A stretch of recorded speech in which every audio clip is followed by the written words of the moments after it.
என்னோட ட்விட்டரை முடக்கிட்டாங்க. என் ட்விட்டரை நீங்கள் போய் ஃபோனை எடுத்து என்னை ட்விட்டரில் போய் நீங்கள் ஆனந்த் ஸ்ரீனிவாசன் தேடினா தான் கிடைக்கும். நீங்கள் நான் போடுறது வராது. ஏன்னா என்னையும் இந்த ப்ளூ ஃபிலிம் நடிக்கிற ஆக்ட்ரஸ் எல்லாம் ஒரு கேட்டகரி வச்சுருக்காங்க, ஷேடோ பேனுன்னு. இல்லை, உண்மையாக சொல்லிடுறேன். அம்மையார் கம்ப்ளைண்ட் கொடுத்து இவர் இப்போ ப்ளூ ஃபிலிம் நடிக்கிறவன் இருக்கிறவர், இவரை ஷேடோ பேனில் போட்டிருங்கன்னு இருக்காங்க. நான் தான் நடிக்கிறேன்ல உங்களுக்கு நேரம், அதனால் என்ன அதில் போட்டிருக்காங்க. ஷேடோ பேனில் என் பேர் இருக்குது. ஃபேஸ்புக்கில் நான் பேசுகிறது முன்னாடி 1 லட்சம் 2 லட்சம் வியூ போயிட்டு இருந்தது. ஃபேஸ்புக்கை மிரட்டி இப்போ நான் பேசுகிறதுல 5000 10,000 வியூ தான் போகுது. யூடியூப்பில் போயிட்டுருக்கு, எவ்வளோ நாளுன்னு தெரியாது.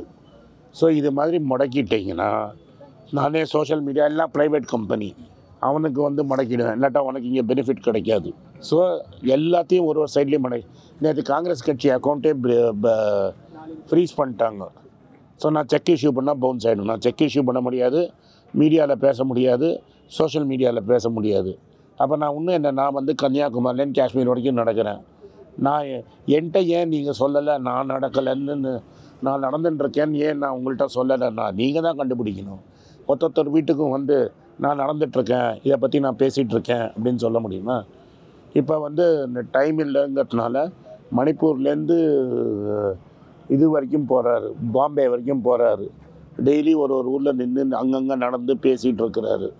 இந்த டிஷர்ட் கதை, புஸ்தகம் கதையை சொன்னதை நேற்று ஜார்க்கண்டில் ஒரு ஆள்கிட்ட சொல்லியிருக்காரு அவர். இதுக்கு மேலே என்ன பண்ண முடியும்? ஒரு எதிர்கட்சிங்கிறது இதுக்கு மேலே என்ன பண்ண முடியும்? சிட்டிசன்ஸ் உங்களுக்கு தான் விருப்பம். நம்மளை மொட்டை அடிக்கிறாங்க, நம்மளை கடவுளை காமாற்றி. கடவுள் நல்லவர் தான். ராமர் இது மாதிரி ஆட்சி செஞ்சார், கார்ப்பரேட் பாண்ட் கொடுத்தாரு. கார்வின்னு ஒரு கம்பெனி இருக்குது, இன்றைக்கி அவன் ஜெயிலில் இருக்கிறான். கார்வியை பற்றி நான் பேசிட்டேன். அப்போ நான் காங்கிரஸ் கட்சியில் இல்லை, போலீஸ் ஸ்டேஷனில் என்ன 6 ஹவர் உட்காத்தினா. நீங்கள் வந்தீங்களா என்னை காப்பாற்றுறதுக்கு? அதுதான் நீங்கள் கேட்குறீங்களே பயசுன்னு என்னை தூக்கி. இப்போ நான் இங்கே பேசினது போலீஸ்காரன் வந்து நீங்கள் பப்ளிக்கு மீட்டிங் இல்லாமல் போட்டிங்க, வந்து ரேஸ் கோர்ஸ் போலீஸ் ஸ்டேஷனில் வந்து உட்காருன்னு யார் வருவீங்க? எல்லோரும் ஓடி போயிடுவீங்க. முட்டா பையன் ராகுல் காந்தி தான் வருவான். அதனால தான் அது.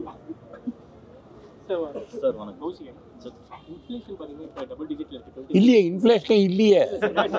ஓட்டு போட்டுருச்சா ராமர் தானே கண்ணுக்கு தெரியுறாரு.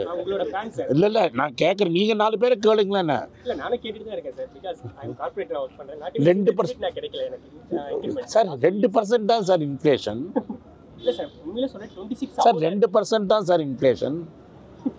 விலைவாசி அரிசி ஏறலை, அரிசி ஏறலையே. என்றைக்கு நீங்கள் இந்த ஏரியாவில் இருக்கிறவங்க ராமருக்கு ஓட்டு போடுறது நிறுத்துறானோ அன்றைக்கி தான் உங்களுக்கு இன்ஃப்ளேஷன் குறையும்.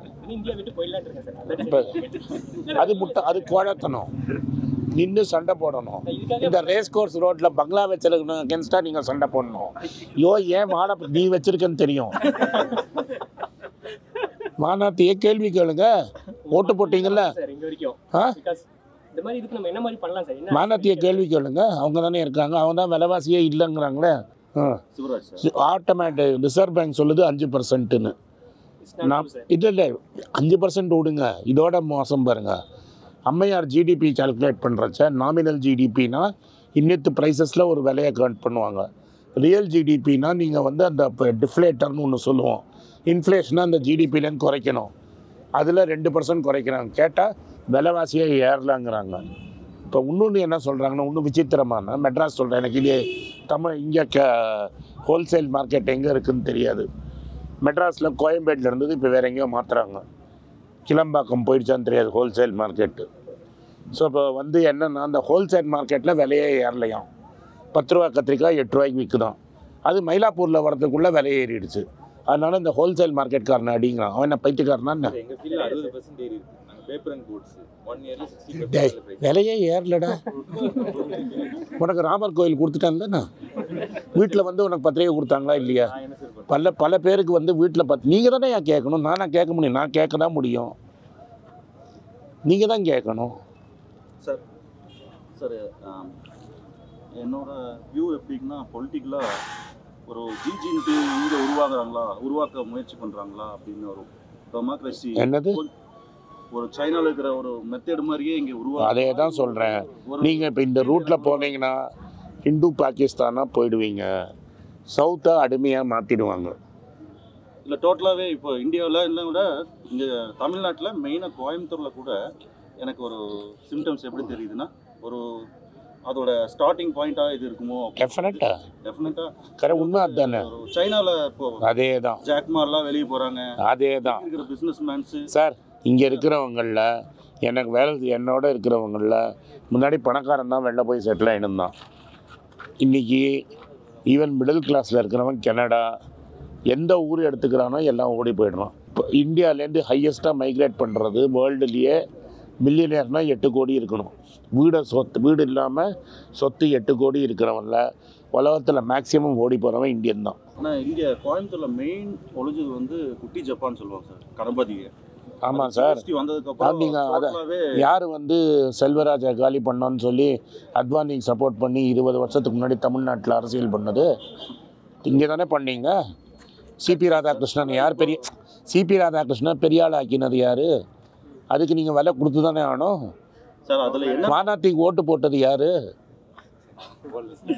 இல்லை உங்கள் ஏரியா போட்டது இல்லை, லாஸ்ட் மினிட்ல தான் நடந்துச்சு சார். அது நீங்கள் தான் ஒன்றும் பண்ண முடியாது. அப்படி கிடையாது, நீங்கள் ஆர்கனைஸ் பண்ணணும்.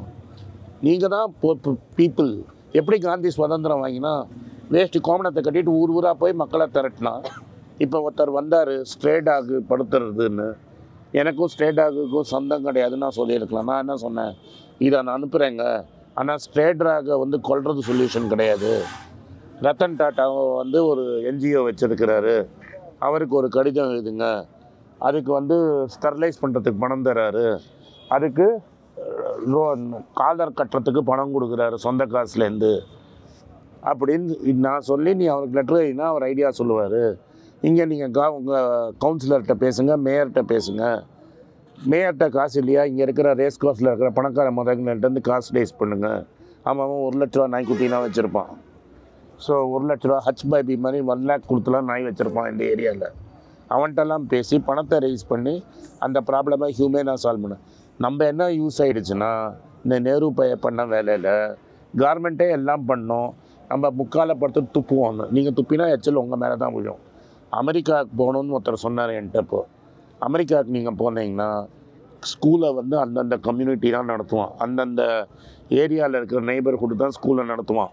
கேள்வி கேட்பான். ப்ராப்பர்ட்டியை நீங்கள் நீட்டாக வச்சுருக்கலன்னா பக்கத்தில் இருக்கிறவங்க கலாட்டா பண்ணுவான், ஏன்னா ப்ராப்பர்ட்டி வேல்யூ குறைஞ்சி போயிடும். பார்க்கை க்ளீன் பண்ணுறதுக்கு அந்த ஏரியாவில் இருக்கிறவங்க தான் போய் ஆர்கனைஸ் பண்ணி க்ளீன் பண்ணுவாங்க.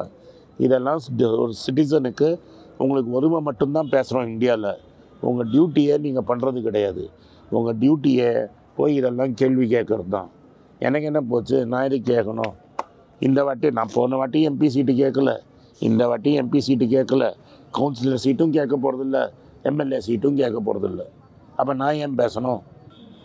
அதான் நீங்கள் தான் போய் இப்போ நீங்கள் ஏன் இவ்வளோ பேர் வந்திருக்கீங்க சார்? இன்னொரு கொஸ்டின் சார், பொலிட்டிக்கலாக இப்போ என்ன வேணால் கேளுங்க, பொலிட்டிக்கல் ஸ்டாக் மார்க்கெட் எதை வேணால் கேளுங்க சார். இப்போது இங்கே ஆப்போசிஷன் லீடர் வந்து ரொம்ப ஸ்ட்ராங்காக ஃபேஸ் வேல்யூ இருக்கிற ஒரு லீடரை நிப்பாட்டுறாங்க, லீடரு பிரைம் மினிஸ்டர் வேட்பாளராக நிப்பாட்டுறாங்க.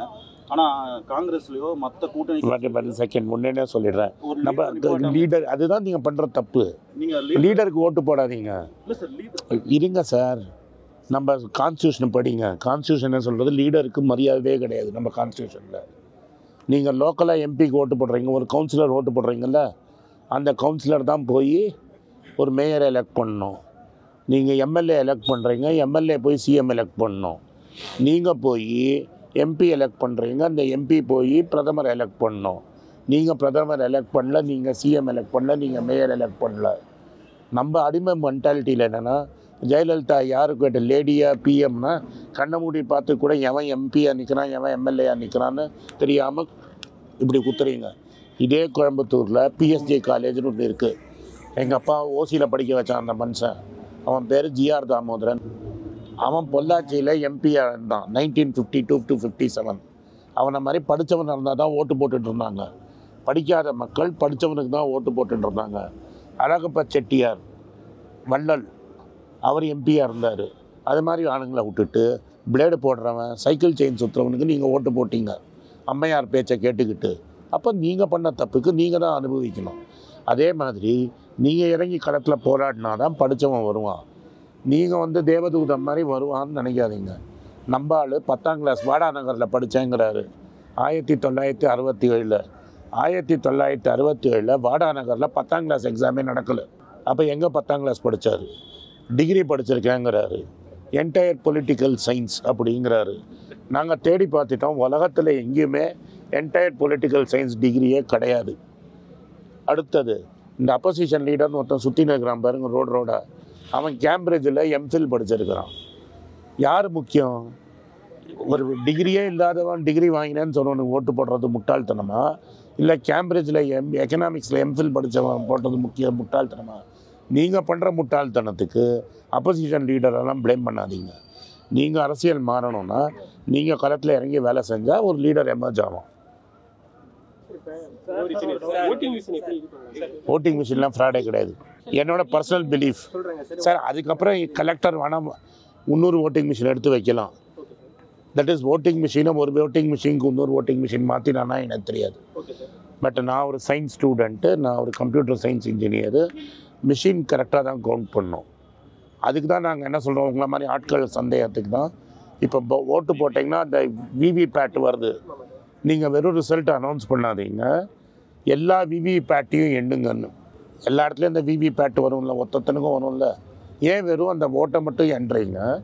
முன்னெல்லாம் ரிசல்ட்டு 2 நாள் 3 நாளில் வரும், அந்த விவிபேட்டையும் எண்ணுங்கிறோம். மாட்டேங்கிறான், அவ்வளோதான். அதனால தான் சந்தேகம். சார் இப்போ பார்த்தீங்கன்னா லாஸ்ட் பட்ஜெட் வந்தப்போ ஒரு ஆடிட்டர் வந்து பேங்க் நேஷனலைசேஷன் வந்து ஃபுல்லி ஃபெயிலியர்னு சொன்னார். ஆடிட்டர் பாயிண்ட் ஆஃப் வியூவில் அவர் எப்படி சொல்லலாம்? தப்பு. ஆடிட் ஃபார்ம் நீங்கள் தான் டிஜிட்டல் இந்தியான்னு அந்த டிஜிட்டல் இந்தியா மோடி கொண்டு வரல. டிஜிட்டல் இந்தியா ரகுராம் ராஜன் வந்து எப்போதுமே படித்தவன் தான் இந்த மாதிரி வேலையெல்லாம் செய்வான். சைக்கிள் செயின் சுற்றுறவன்லாம் பண்ணவே முடியாது. முதல்ல நீட்டாக புரிஞ்சுக்கோங்க, கொம்பு சுற்றுறவன், சைக்கிள் செயின் சுற்றுறவன், பிளேடு போடுறவனெல்லாம் ஒன்றும் பண்ணவே முடியாது. அதனால் இவர் இதெல்லாம் பண்ணாருன்னு நான் சொல்லலை, ஒரு கொலோக்கியலாக சொல்கிறேன்.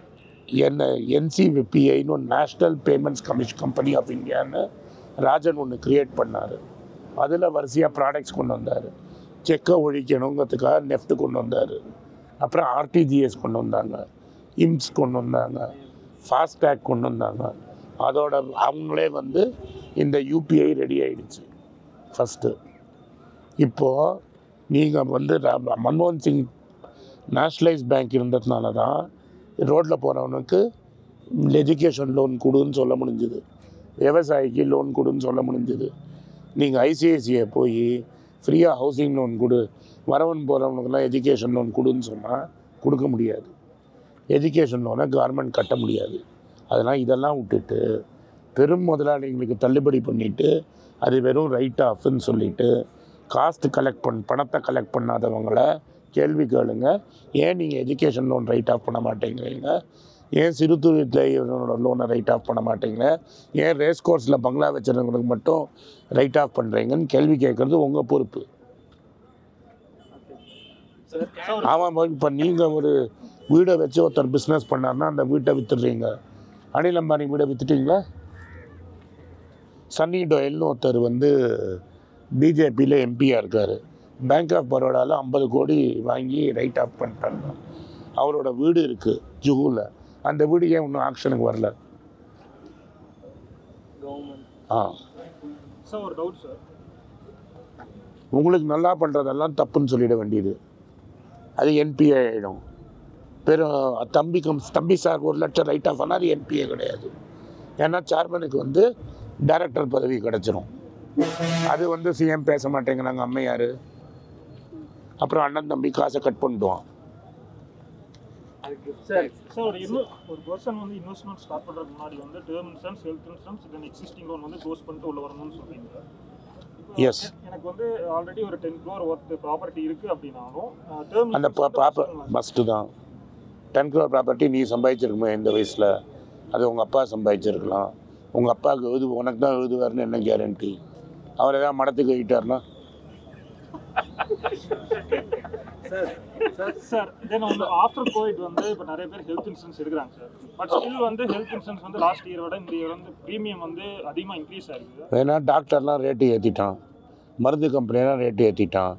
இங்கே மற்ற டாக்டர் தப்புன்னு சொல்ல, எல்லா வேலையும் 60% ஏறித்துன்னு ஒருத்தர் சொல்கிறாரு. இன்னொருத்தர் இங்கே விலை நான் சொல்லலை, அம்மையார் சொல்கிறாங்க விலைவாசியே ஏறலைன்னு. 40% இன்க்ரீஸ். அப்போ அவன் தான் ஏற்றுவான்ல.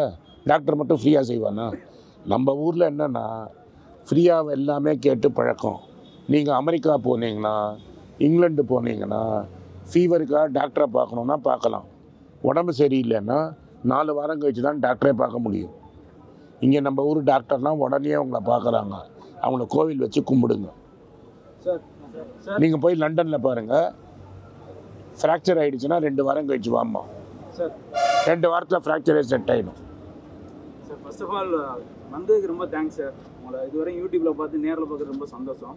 எனக்கு ஒரு பொலிட்டிக்கலாக ஒரே ஒரு கொஸ்டின் மட்டும் இருக்குது சார். இன்றைக்கி இருக்கக்கூடிய கிரவுண்டில், ரியாலிட்டி கிரவுண்டில் வந்து பார்த்தீங்கன்னா எல்லாமே போலரைஸ்டாக ஒரு கட்சி சம்மந்தமாக இருக்குது. நீங்கள் சொல்லியிருக்கீங்க உங்களோட பல வீடியோவில் வந்து சிஏஜி ரிப்போர்ட்டில் ஆனது ஸ்கேமு, ஒரே ஆதார் கார்டை வச்சு ஏகப்பட்ட பேருக்கு இன்சூரன்ஸ் கிளைம் பண்ணது, அதெல்லாம் சொல்லியிருக்கோம். இன்னைக்கு அதே மாதிரி பேடிஎம்லையும் ஒரே ஆதார் கார்டை வச்சு பல இதை வந்து பண்ணி பேடிஎம் அட்வர்டைஸ்மெண்ட் யார் வந்தாங்க? Okay sir. இல்லை ஓகே இல்லை, கேட்கணும். அதை ஒத்துக்கிறேன் சார். பட் ஆனால் நீ ஒத்துக்கூடாது. நான் இங்கே ராமர் கோயில் பற்றி பேசுகிறான்ல, நாக்கப்பிடுங்கிற மாதிரி கேள்வி கேளுங்கிறேன். அதான் சார், ஒத்துக்காதீங்க. நாக்கப்பிடுங்கிற மாதிரி கேள்வி கேளுங்க. இப்போ இதே இதில் சார் இந்த ரெண்டுக்கும் கோரிலேஷன் இருக்குது அப்படிங்கிற மாதிரி சந்தேகப்படும் போது, அதே மாதிரி இன்னைக்கு ஆப்போசிட்டில் நின்று பயங்கரமாக இந்த ஸ்கேம் எல்லாத்தையும், அன்னைக்கு வந்து 2G ஸ்கேமுங்கிறது வந்து ஒரு சார் மீடியா தான் சார் பெருசு பண்ணிச்சு. மீடியாவே நான் விலைக்கு வாங்கிட்டேன்ல, குதிரை பேரத்தில் மீடியா விலைக்கு வாங்கிட்டோம்ல. பிரணாய் ராய் என்ன பண்ணீங்க? பிரணாய் ராய் மேலே கேஸ் போட்டும்போது நீங்கள் யாராவது ஒருத்தர் போய் அவரோட நின்னீங்களா? யாரும் நிற்கலைல்ல. அவன் சம்பாதிச்சிருப்பான்ப்பா, அவன் தப்பு பண்ணியிருப்பான்ல.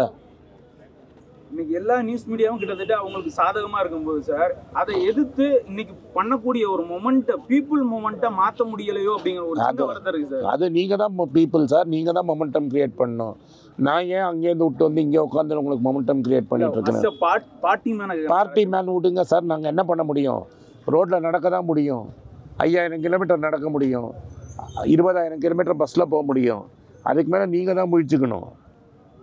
இன்றைக்கி வந்து ஒரு எங்கள் கட்சியிலேருந்து நீங்கள் 2 பேர் மாற போகிறாங்க. என்ன பண்ண முடியும்? மாறதான் ரொம்ப அவங்களுக்கு கரெக்டான விலை கொடுக்கப்பட்டது, அவங்க மாறிட்டாங்க. டன்.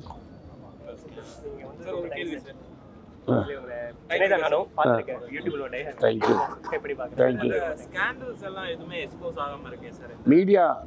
மீடியாவை கேள்வி கேளுங்க.